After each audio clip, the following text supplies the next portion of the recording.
Here we go.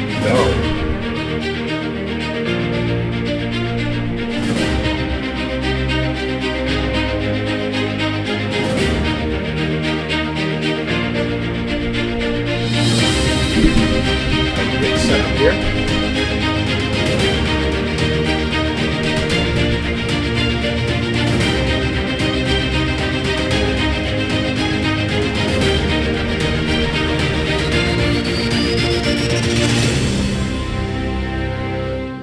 Well, hello everyone, and welcome to the Friday edition of the Reliefvalve podcast, now happening on Saturday, because I'm late and I have a lot going on. I apologize. I sincerely apologize. What a professional show. How professional. I'm supposed to be sticking to a time frame and I'm not getting it done, and that is my fault. It is February 4th. For anyone that wasn't entirely sure, because I wasn't sure. That's how busy I've been. I have no idea what day it is. All right. But normally we have a show here on the Reliefvalve podcast Mondays and Fridays. The Monday to wrap up the weekend, Friday to wrap up everything that came from the whole week, and then we're going to be doing shorts on YouTube as well. All of the links and information are on the show page on our website. Excuse me, that whiskey is kicking, the rum's kicking in. Excuse me, I haven't gotten to the whiskey yet. And so I'm going to be, I've already been doing shorts with Eliza Blue and the controversy about the quartering and so on. And I have more of that coming. More is going on. So we're going to be talking about that. And then I've been kind of falling off the regular show a little bit. So we're going to jump into everything right here. There's so much. I'm going to get to whatever I can, and then we're going to save the rest of it for the Monday show. But let's jump right in here. All right.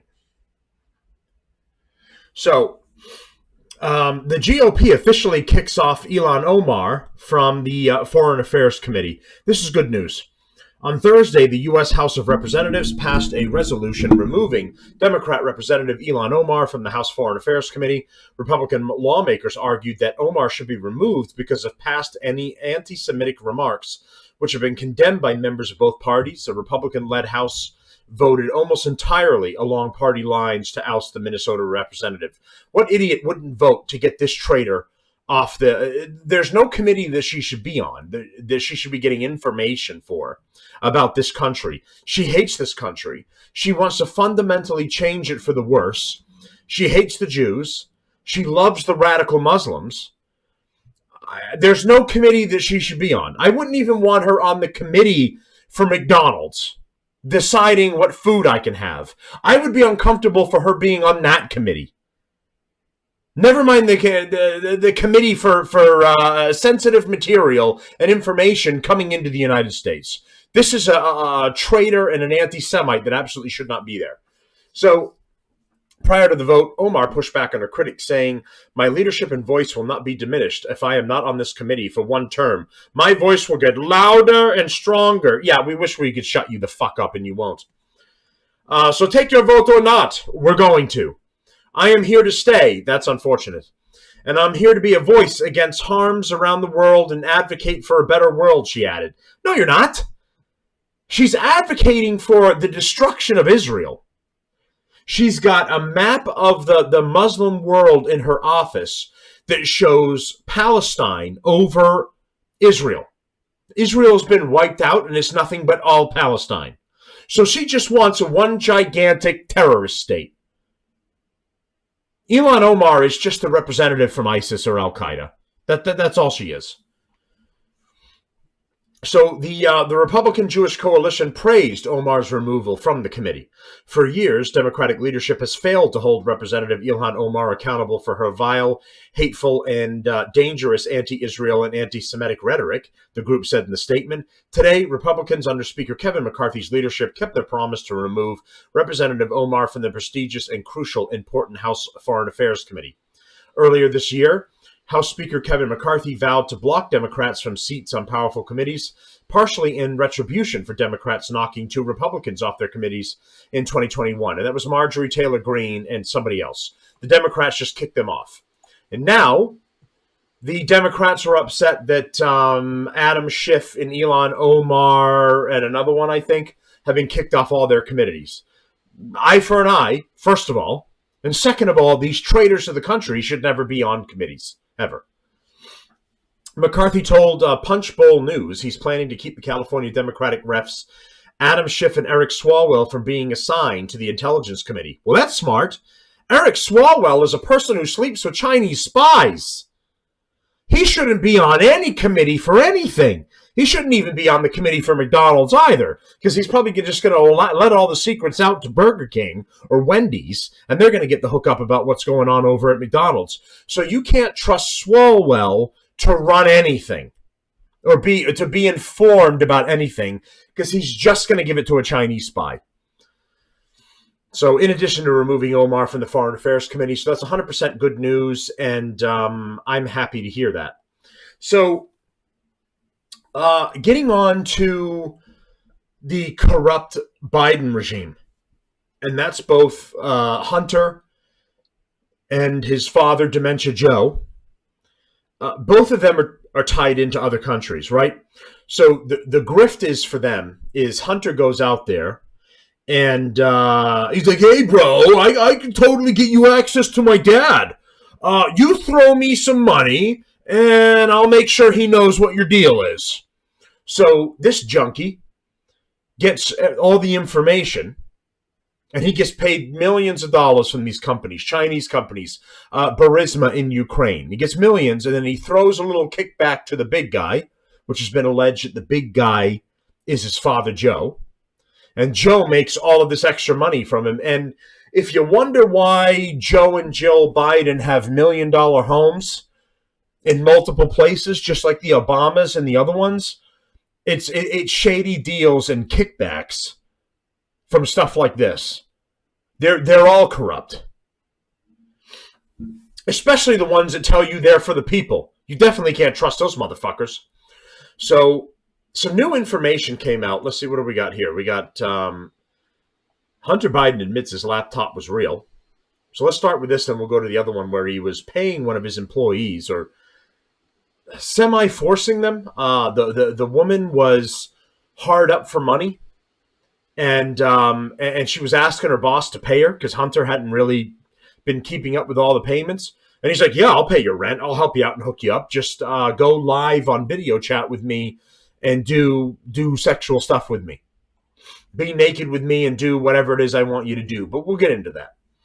So Hunter Biden admits, this is from Election Central. I'm not familiar with these guys, but they look like they're a conservative site. Hunter Biden admits his laptop was real, not Russian disinformation. Do you remember when you couldn't even say on Twitter that the laptop was real and the information was legit? Do you remember you could get kicked off Twitter for that? Your account locked out, or a suspension if you didn't delete the tweet or whatever it was, right? And then as they looked into it more, and they found out that the laptop was indeed real, all of a sudden you could tell. The Washington Post had a post. They were locked out of their account on Twitter for saying the Hunter Biden laptop was real, and here's the information that's coming from it. Now you can talk about it, not only because they're proving that it's real. Not only can you talk about it now, here's Hunter Biden saying it was his laptop. Because in another drug-infused fuck-up, he left his laptop at a repair shop and then just decided not to pick it up for 6 months, which basically turned it over to the ownership of the guy that owned the laptop company. That's the store. That's his policy. You don't pay your bill. You don't pick it up in a timely fashion. I own the laptop. And then he released the information. This guy's a hero as far as I'm concerned. He released all the information and got it out there about how much of a scumbag Hunter Biden really is. And it goes from prostitutes to crack to underage girls to kickbacks to himself and his father. I mean, the list goes on. And they're proving that all of this that came from his laptop is real.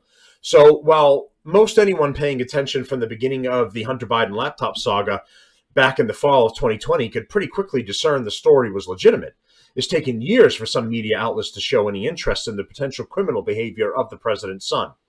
Originally dismissed as Russian disinformation campaign by a disgraced group of 51 former intelligence analysts, shitbags that are just left-wing Democrats, the laptop dropped off by President Biden's son at a Delaware computer shop was not only authentic, but it was filled with damning information about the Biden crime family.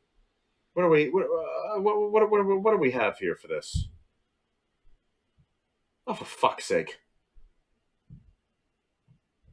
I can't find any of my sounds. They're all fucked up. Here we go. Hold on.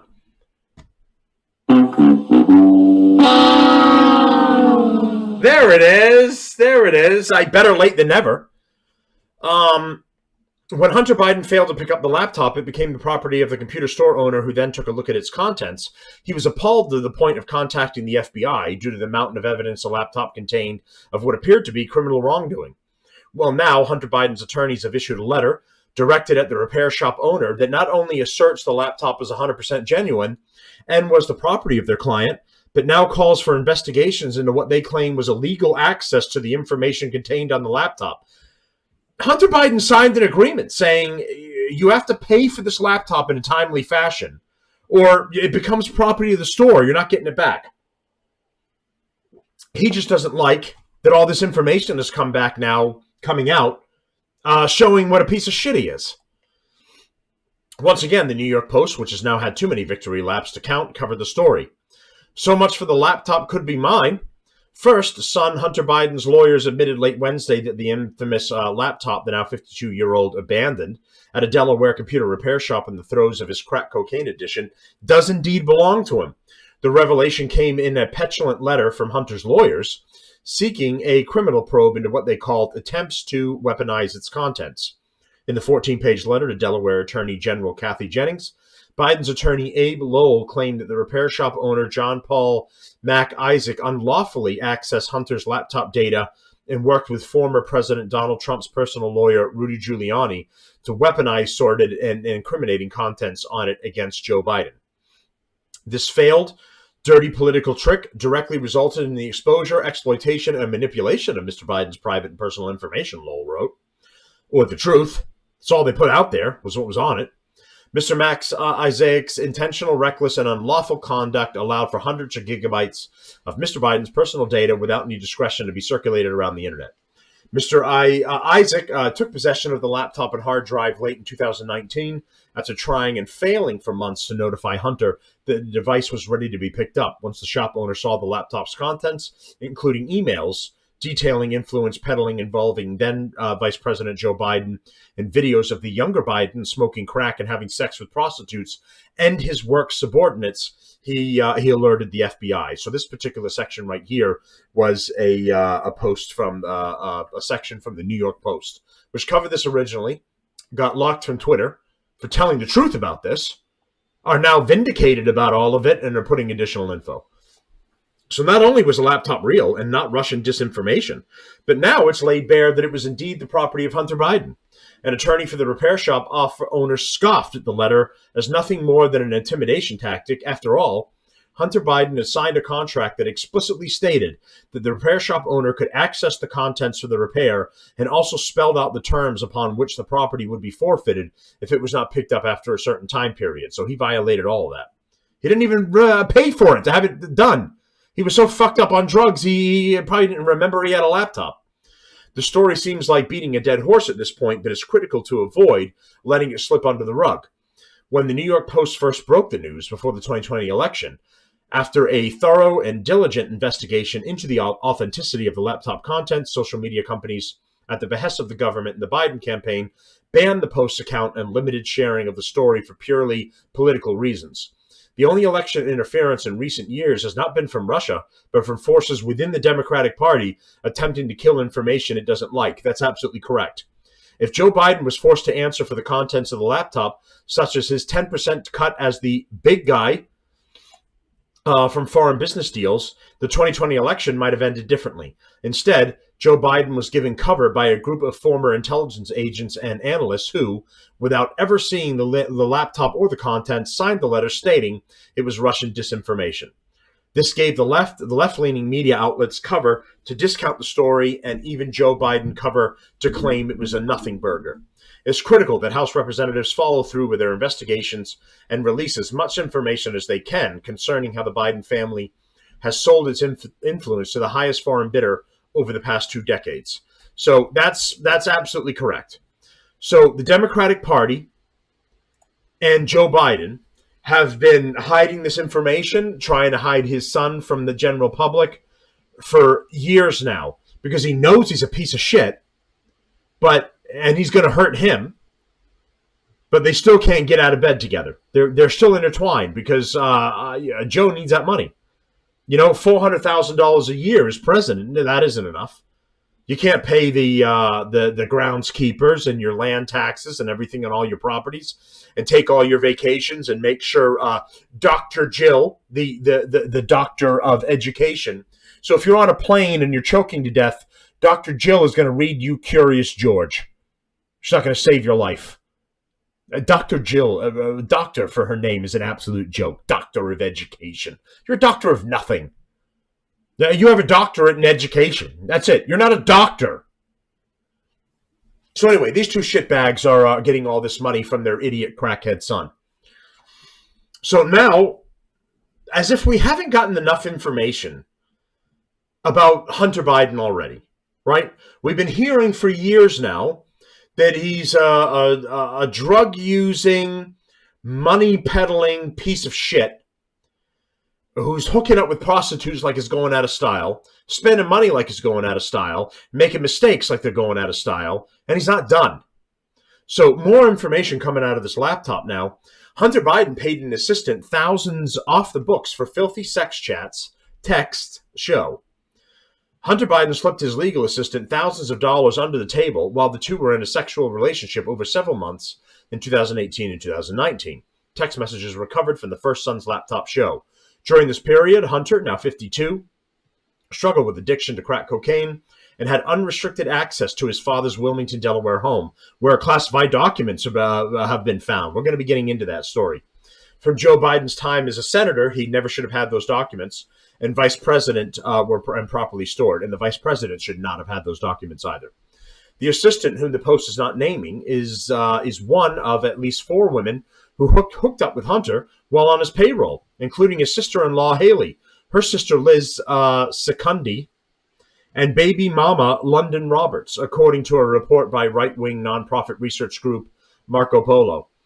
The first son kept images of him having sex with the assistant in or around June 2018 on his notorious laptop from hell, which was first brought to light by the Post in an explosive 2020 report.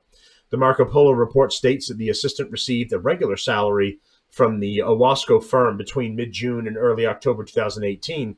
However, during the same period, the assistant also received wires from the firm totaling almost $45,000 with mysterious explanations, including new hire, $8K wage, $10K Gulf member, and pay. Really elaborate and professional explanations there. The transactions found their way into a so-called suspicious activity report filed with the Treasury Department by J.P. Morgan Chase and currently being sought by House Republicans. That same SAR also highlighted payments made by Hunter to people with ties to human trafficking or the adult entertainment industry.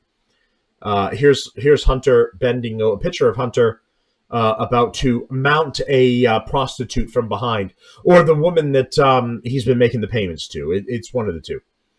Hunter Biden paid a legal assistant thousands of dollars under the table during their sexual relationship from 2018 to 19, according to text messages from his abandoned laptop. However, the assistant's money appeared to have run out by early 2019 when DailyMail.com reported she emailed Hunter's secretary, Katie Dodge, to complain that she had not received her most recent paycheck and her dentist hadn't accepted her Owasco insurance. Because of these two incidents, I'm curious to know if I've been terminated from this position, the woman told Dodge. I haven't been able to get any contact with Hunter, so I'm completely in the dark. On March 7th, more than 2 months later, Hunter sent the woman $1,000 via Apple Pay, asking, does this work? And adding that the money was just for small stuff. Was he referring to his penis? Text messages show Biden sending payments to the assistant and asking her to FaceTime and attend a club party. Appreciate it. Anything helps, the woman replied. I've really been scraping by the last month or so. I haven't even been paid my rent yet. After sending her another $1,500, Hunter offered her an arrangement. I'll make up for back pay. They spelled that wrong and put bake. He's going to bake her cakes. I'll make up for back pay. You have to make up for back work by FaceTiming me and or going to our next club party, he added. 2 days later, on the morning of March 9th, Hunter sent his assistant $500 and told her if we FaceTime, there will be no talk of anything but sex, and we must be naked, and we have to do whatever the other person asks within reason. And here's an email here where she's saying, I did not receive the $837.06 payment from Owasco on December 28th. My last payment was on December 14th. Also, I recently went to the dentist to get work done. My insurance did not go through because of these two incidents. I'm curious to know if I've been terminated from this position. I'm requesting information of my current status in this position of Los Angeles assistant. I'm also requesting to know the current status of my insurance and how long my insurance plan is to remain active. I haven't been able to get any contact with Hunter, so I'm completely in the dark. Thank you for your time, Katie. This is an email she sent. So, basically, I've been bending over and getting fucked in the ass like Hunter wanted to do to me. I haven't received my payments, and I'd like to know why I can't pay all my bills after I took it from this crack-addled loser. After sending her another $750, Hunter asked, deal? ? Nearly 5 hours later, the woman responded, when can you talk? I can later tonight. During the pair's video chat, text messages show Hunter lavishing her with compliments in smaller amounts of money, totaling $155, and bringing the grand total over the previous 2 days of $3,905. So he was doing like a super chat with her? Super chat for sex. I love your hair and pretty much everything else, Hunter wrote in a pair of messages before telling the assistant to show me how you play with yourself when you're all alone. What a connoisseur. What an amazing man. I love your hair and pretty much everything else. That turns women on for sure. Pretty much everything else. We can have a contest to see who comes first, he offers in a follow-up. If you win, you get $100. And if I win, I just win. Everyone wins in this game. Oh my God. You get a pittance. And if I win, I pass out while we're on the video chat. You're welcome. You understand. What a shitbag. So more of the corrupt Hunter Biden.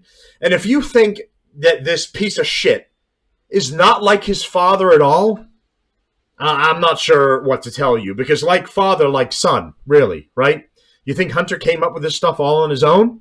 Or was it following dad and his career and women that he's taken advantage of too? Maybe. Maybe that's where it came from. Or just having a loser of a dad in general, that's possible too. So moving on to the corrupt Biden regime. Let me see where we're at here. Okay. 23 minutes. We got the audio and we got the video. We're streaming to YouTube, also to Rumble. Please find us on there. I put both the Rumble and YouTube page on the my Buzzsprout, BUZZSPROUT. Go to our webpage on Buzzsprout. Look up the Reliefvalve podcast. All the information is there, including ways that you can support the show. I'd really appreciate that. I pay for everything out of pocket currently and provide all of this to everybody for free. I have a couple ads that I do that we'll be getting to in a little bit, but it's just I don't have huge sponsors. I don't have fucking Walmart or someone else sponsoring me. So everything comes out of my pocket, and any support that I can get from the listeners. I don't have enough to do. I don't have enough listeners. I'm a new show. So I don't have enough listeners to do super chats or anything like that. I need to have 1,000 followers and 4,000 likes within the course of a month, and then I can turn on monetization on YouTube and be able to do super chats and maybe get stuff there. But in the meantime, my PayPal for the show is linked into the show information. Anyone that enjoys the show and is willing to help, I really appreciate it. So we're on all the major streaming platforms for everybody that's getting this currently. So for the audio portion, it's on Spotify, iHeartRadio, Google Podcast, Apple Podcast, and then it kind of disseminates to other platforms as well. I don't even know them all. It just kind of puts it out there and grabs new listeners. So we're all over the place on the major platforms for Reliefvalve Podcast, and then we're on YouTube and Rumble. So please subscribe, like, and comment on all of them, because it helps get me seen by the platforms and puts the show out there a little bit more. And then for Rumble, when we get to like 46 listeners or something like that, I can live stream directly on that one should I have any problems on YouTube, and you know that I probably will. So let's get to Dementia Joe. The DOJ is now searching a new location, Biden's Delaware beach home, amid a classified document investigation. Biden consented to Rehoboth Beach, Delaware home search amid a classified documents investigation, according to the president's attorney. FBI agents searched President Biden's vacation home in Rehoboth Beach, Delaware on Wednesday for 3.5 hours, but not find additional classified documents, the president's attorney, Bob Bauer, said. Today, with the president's full support and cooperation, the DOJ is conducting a planned search of his home in Rehoboth, Delaware, under the DOJ standard procedures in the interests of operational security and integrity. Is sought to do this work without advance public notice, and we agreed to cooperate, Bauer said in a statement. Yeah, you agreed to cooperate. They're finding documents for him all over the place. He's fucked. They made a gigantic deal out of Trump having some in a closet at Mar-a-Lago. In the meantime, Biden's got them all over the place. They're in his back pocket. They're in his garage, in a pile behind his Corvette. They're, buried in the sand behind his beach house. I mean, this fucking idiot has got files all over the place. So you can't go after Trump for what he did anymore. At least they were in a locked closet, in a filing container. Biden's are all over the place. He should not have any of them. They're all before his presidency, and he had no right to have them. And he's got them anyway. So he's facing a lot of scrutiny and a lot of problems for this at this point. The search today is a further step in a thorough and timely DOJ process we will continue to fully support and facilitate. We will have further information at the conclusion of today's speech, he added. The search concluded around noon, Bauer said. There was no warrant because they allowed them in voluntarily. Here's pictures of Dementia Joe's beach house. There's Dementia Joe giving you the thumbs up, probably because he thinks little girls are hiding behind the tree line. Fucking old demented idiot. The search was carried out on a special counsel, Robert Hur's first day on the job at the Justice Department. Attorney General Merrick Garland appointed Hur as special counsel to investigate the Biden documents on January 12th. Hur has been briefed on the investigation over the past few weeks, but today is his first actual day in the office at the DOJ in his capacity as special counsel. Sources tell Fox News Digital Hur will be briefed on the Rehoboth Beach search. The FBI and special counsel Hur did not comment. Justice Department prosecutors were reportedly weighing a search of Biden's Rehoboth Beach home last month after several sets of classified documents were found at the residence in Wilmington, Delaware. FBI agents have searched the Wilmington home as well as Biden's old offices at the Penn Biden Center, where the first set were found, which is just a leftist think tank, in Washington, D.C., where a handful of other documents with classified markings were discovered. The Biden team has consented to each search and is working with the Justice Department to find and turn over all classified documents in Biden's possession, dating to his time as vice president, though some to date when he was a senator. So far, between 25 and 30 documents with classified markings have been recovered from Biden's possession and turned over to the National Archives and the Justice Department. Biden, like his predecessor Donald Trump, is under special counsel investigation for his retention of classified records. The White House has repeatedly declined to comment on the contents of the classified records, of course, because they're in the shit. And they don't want to say, yeah, this dementia-ridden idiot doesn't even know what planet he's on. We absolutely believe that he lost all this shit of the classified records, as well as the levels of the classification, saying instead that the records have been turned over to the proper authorities and will be part of the ongoing investigation. Lawmakers have pressed for transparency on the content of those documents, but to no avail, and have accused the Biden administration of attempting to stonewall their efforts. White House Press Secretary Karine Jean-Pierre has assured reporters in mid-January that that the search for new documents was over. Then new documents were found at Biden's Wilmington home on January 14th and again on January 20th. And now Biden's Rehoboth Beach home was searched as well. You can believe Karine Jean-Pierre because she's a black lesbian. In reality, she's just a stupid idiot. So more documents coming out for Dementia Joe, and it's not looking good for him. So taking a side note off the political here, for anyone that gives a shit, I hate this guy. He's been a pain in my ass since New England. And then he was a pain in the ass, pompous asshole in Tampa Bay, in Florida. So Tom Brady announces he's retiring for good. Again. Brady won 7 Super Bowl championships. Let's see, this is a shitbag talking about his retirement here. Our ancestors. Nope, we have to get rid of his shit commercial first. Our ancestors had hope, and our ancestors had almost 30 seconds. We have to have a couple fucking born in morons talking about dumb shit no one cares about. Formerly enslaved. And then started buying land. We'll be able to get to some of his words. I think he went on Instagram or some video chat, went live and announced to everybody that he was retiring. All right, now that this garbage is over, we can get to that. Good morning, guys. I'll get to the point right away. I'm retiring for good. I know the process was a pretty big deal last time, so when I woke up this morning, I figured I'd just press record and let you guys know first. So I won't be long-winded. You only get one super emotional retirement essay, and I used mine up last year, so really thank you guys so much to every single one of you for supporting me, my family, my friends, my teammates, my competitors. I could go on forever. There's too many. Thank you guys for allowing me to live my absolute dream. I wouldn't change. You gonna cry? You know your wife is banging her judo instructor while you're talking about this, right? I would probably be crying too. So his lying, cheating slut of a wife is banging the judo instructor in Maui or whatever the fuck they went. And to be fair, I don't give a shit about either one of them.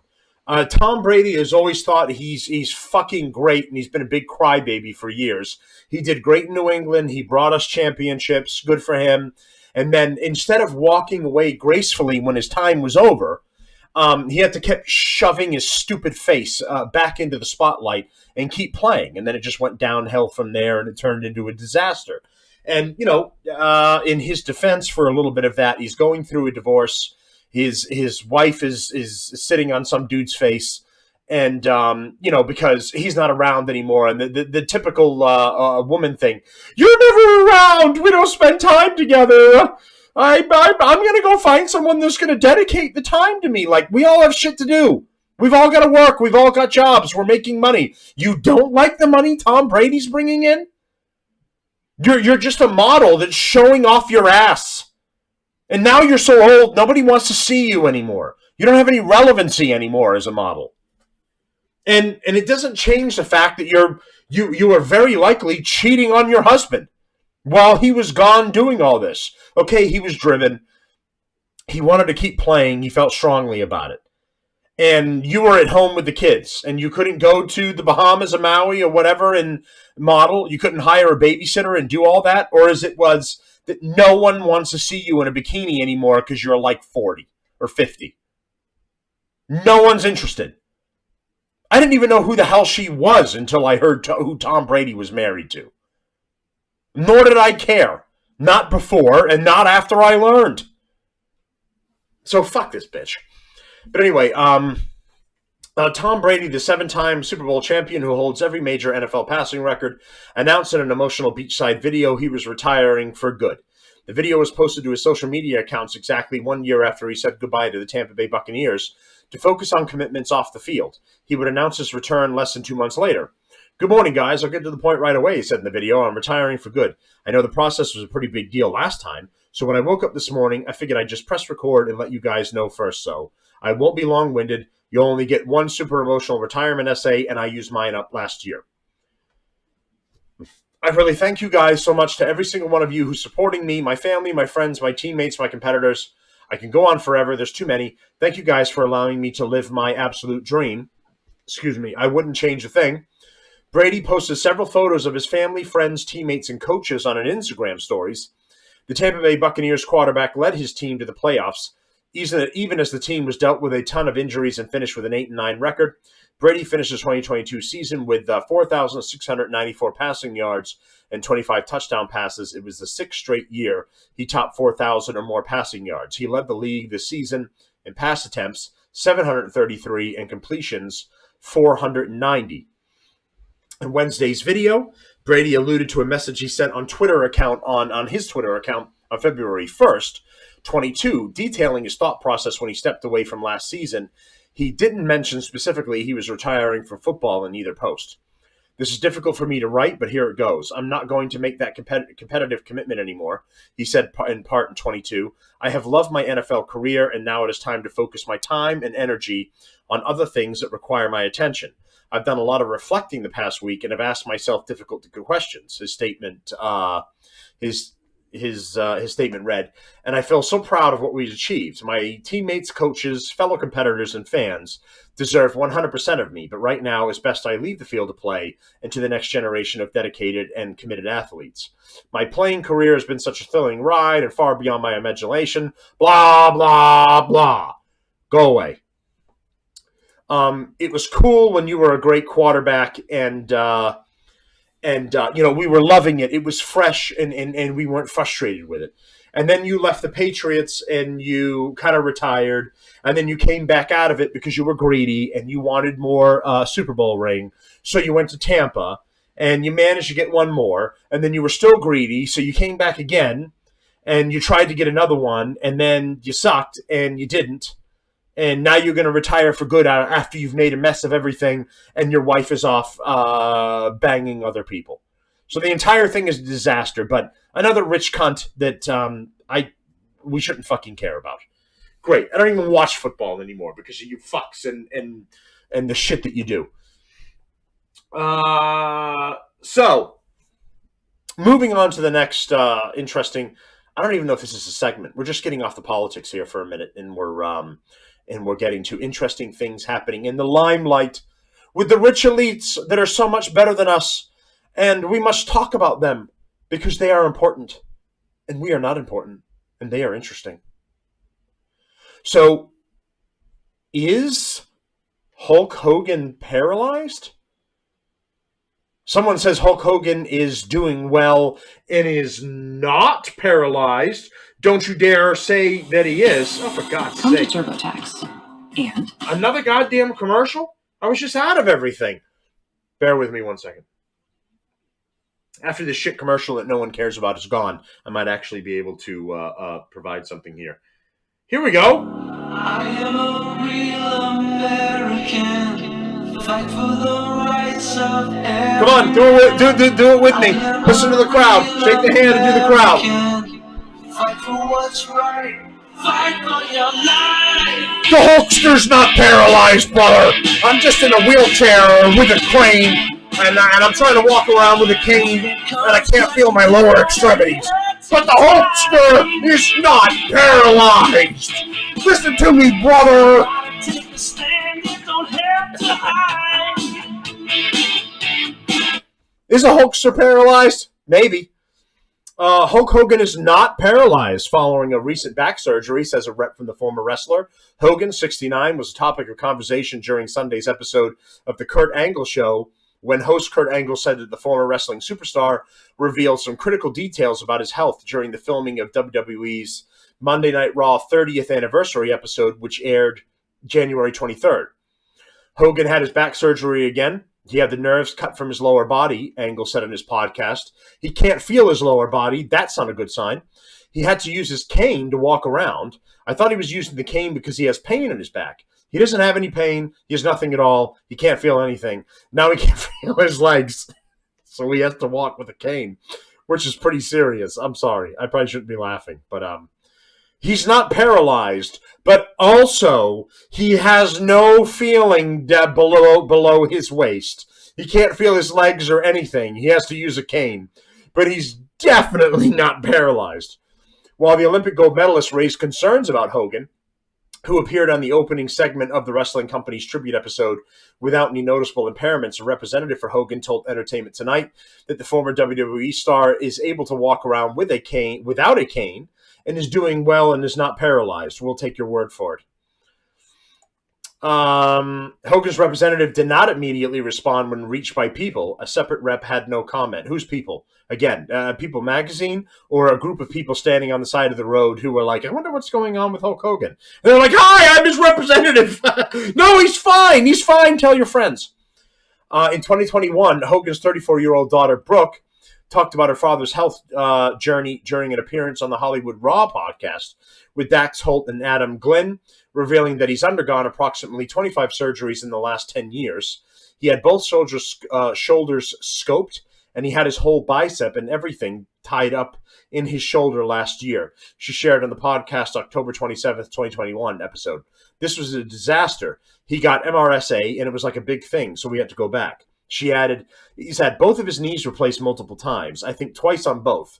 He's had his hips done. He's had his elbows scoped, and he's had so many surgeries. At the time, she said, right now he's feeling great. He's working out 2 hours in the gym every day, still chugging along. Is he dragging his body behind him like Joe from Family Guy? It's not funny. I grew up with Hulk Hogan. As a kid, and he was always an icon, and then he turned into the bad guy in the NWO and WCW, and then he came back to the WWE, and he was, a good guy again. They do face and heel, right? Face, you're a good guy. Heel, you're a bad guy. So he went to WCW, became a heel, and then he went back to the WWE in the kind of twilight of his career and went face again.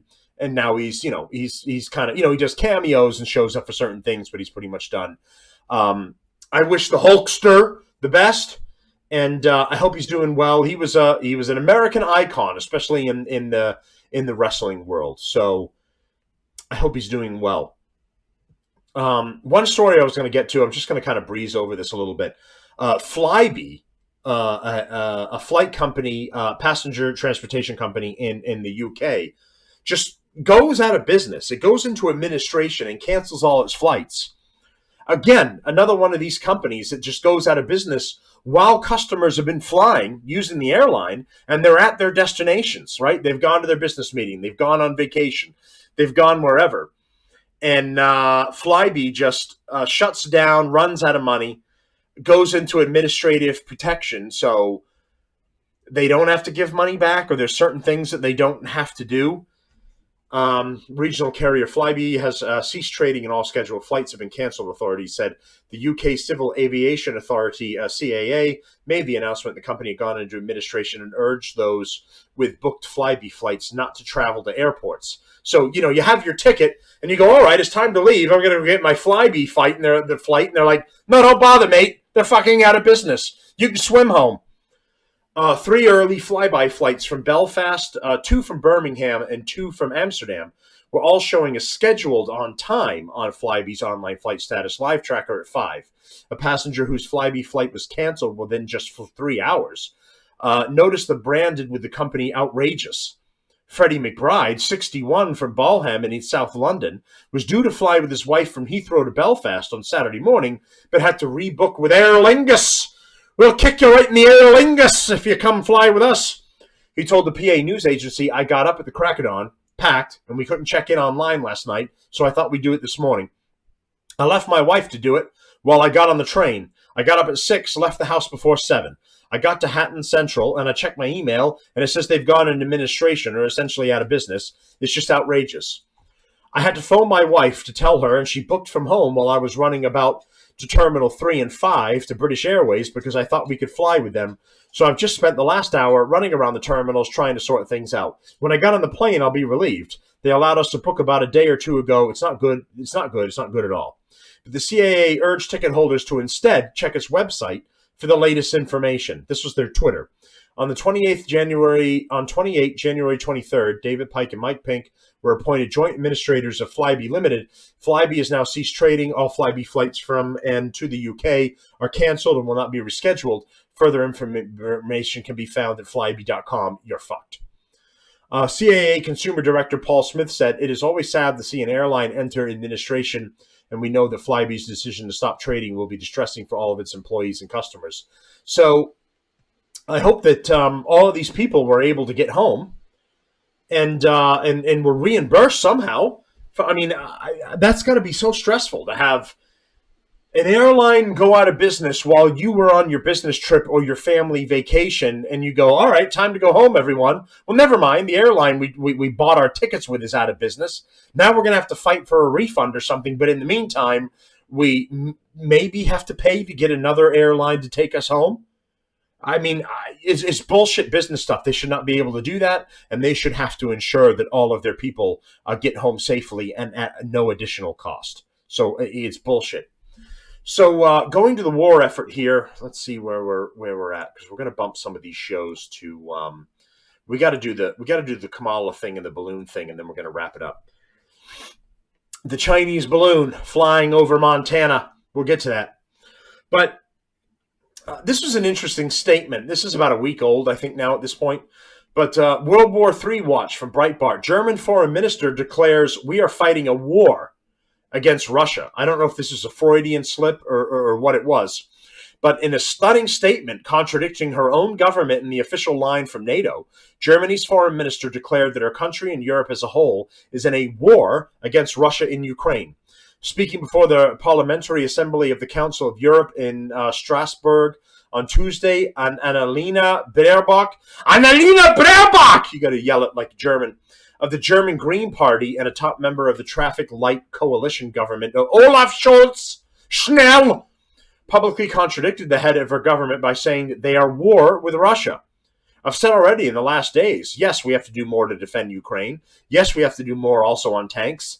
Baerbock said, but the most important and the crucial part is that we do it together and that we do not play the blame game in Europe, because we are fighting a war against Russia and not each other.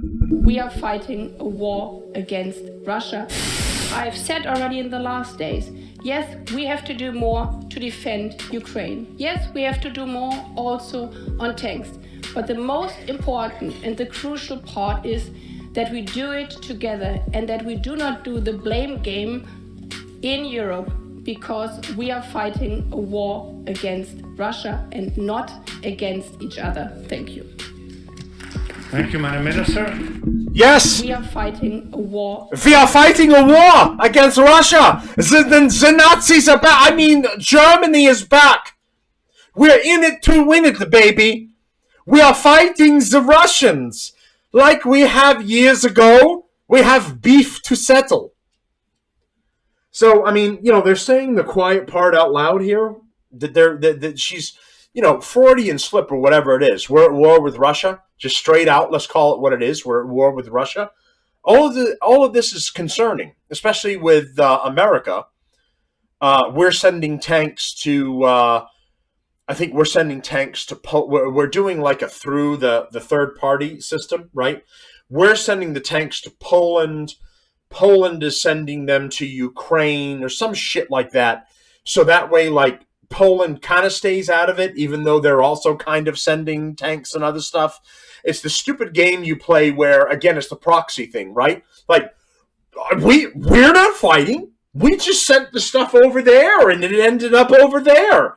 We're not on the ground actually fighting. We just shipped it there, and they decided to shoot you with it. That's not our fault. We didn't tell them to shoot you with it. It's all bullshit political games, and basically it's a proxy war with Russia. So now we're sending the tanks. Dementia Joe said, we're not going to send tanks. Now we're sending tanks. At one point he said, we're not going to send planes. They asked for planes. He's still saying no. But he gave up on the tanks, so why not just give up on the planes too? And from Russia's standpoint, how do you know there isn't an American pilot in that tank? How do you know there isn't an American pilot in the F-16? You don't, right? You're going to say, listen, there's Ukrainians in there. Take our word for it. We trained them. They're the ones flying the planes. Don't bother trying to confirm that or look in the cockpit in like some Top Gun type of thing where you fly upside down and you look into it and you go, he's not Ukrainian. He's American. What the fuck? It's how do you know who's piloting all that? So it's almost akin to America putting boots on the ground, which we said we're not going to do. We're putting armor on the ground, and I'm sure that Dementia Joe, because his son gets kickbacks from Ukraine, and so doesn't he, and when Zelensky is pushing for more help, he's going to help his buddy out. The comments from the foreign minister came just hours before Chancellor Olaf Scholz announced that Germany would indeed be sending military tanks to Ukraine. However, the German leader expressly said that this did not represent an act of war against Russia, maintaining the Western line that the tanks are allegedly only intended for defensive purposes. You said it was for war. We must always make it very clear that we are doing what is necessary possible to support Ukraine, but at the same time, preventing escalation of war to a war between NATO and Russia. We will continue to observe this principle, he said. Aside from being contradicted by the Chancellor, Germany's chief military ally in the European Union, France, also rejected Baerbock's declaration, with a spokeswoman for the Ministry of Europe and Foreign Affairs at the Quai d'Orsay, Anna-Claire Legendre, oui, ho, saying, we are not at war with Russia and none of our partners are. We are not at war with Russia. Have a croissant and calm down. The delivery of military equipment as part of the exercise of its self-defense does not constitute a co-belligerence, she said. We deny these statements made by the Kremlin.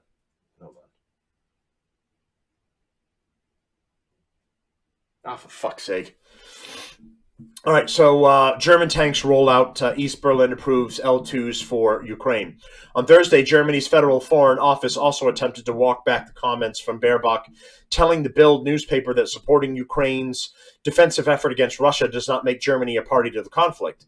Yet the comments were not missed by the Kremlin, with Moscow likening the statement to a recent interview from former German Chancellor Angela Merkel, who suggested that last year the 2014 Minsk peace agreement was intended to buy Ukraine time in order to build up armaments to fight Russia. Russia Foreign Ministry spokeswoman Maria Zakharova said if we add this to Merkel's revelations that they were strengthening Ukraine, it did not count on the Minsk agreements, then we are talking about a war against Russia that was planned in advance. Don't say later that we didn't warn you. Don't say later that we didn't warn you. We're going to fire nukes directly at your face. We knew this was going to happen. You fucked us. Despite the Green Party's traditionally anti-war stance, Baerbock has been one of the most ferocious voices in Germany on behalf of the Ukrainian war effort against Russia. Indeed, speaking from Prague in September, the foreign minister said that her government would be willing to support Ukraine for years. So there you go. Germany kind of officially, unofficially declaring war on Russia. All right, everyone. I gotta deal with some equipment that went kaput. It went kaput on me, like we're going to take the kaput to Russia. And I got to prepare for Monday's show. I'm trying to throw so much together to stream on the audio, to put it on YouTube. And there's so many stories that happen through the week and the weekend. It's crazy. I work a full-time job in addition to doing the show. The guys that are YouTubers, the guys and girls who are YouTubers, and they focus on this pretty much 24/7. And then they get their monetary compensation to live their life from super chats, they're fans of the show, signing up to be special members and all that. That's their thing. That's how they do that. There's only so much time I can dedicate to this before it's too much, or I just can't do any more. I've got to move it to another day. So I do the best I can. I work full time, and then I give you the Monday and Friday shows. And when I can, I try to do uploads on YouTube and to Rumble, either throughout the week or on the weekend. So I'm going to thank our sponsors real quickly here, Buzzsprout. And, Buzzsprout is a company that I use, and they help me. I pay out of pocket for this. I upload the show to them. They disseminate it to all the major carriers, and they've been really helpful. Their customer service is amazing. And I got an invitation to move to another company.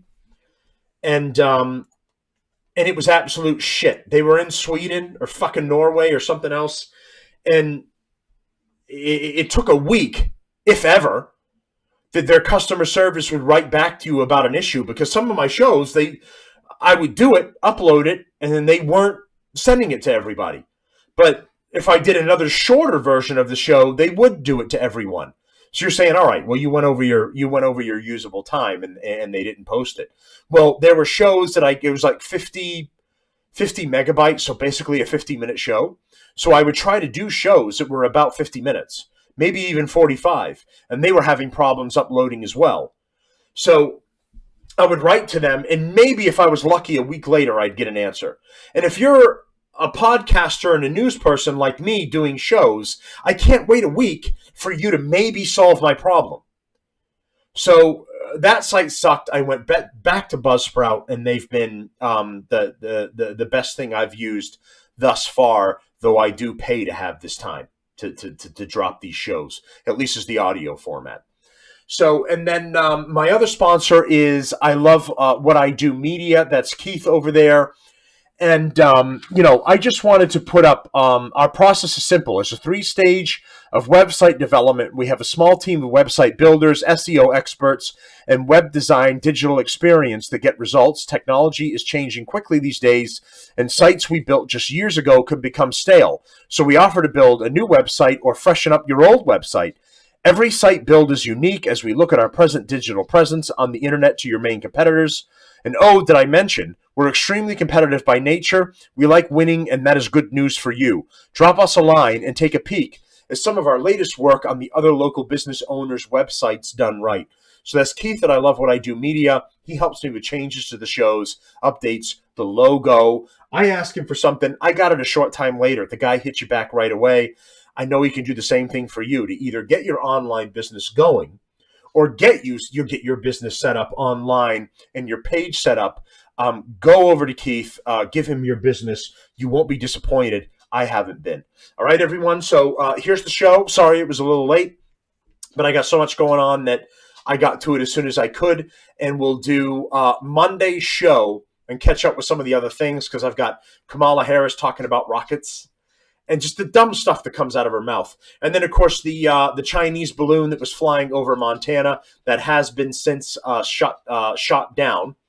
But we'll get to that on Monday's show and follow up with all of it. The military is recovering the wreckage from that and finding out exactly how much monitoring that thing was doing.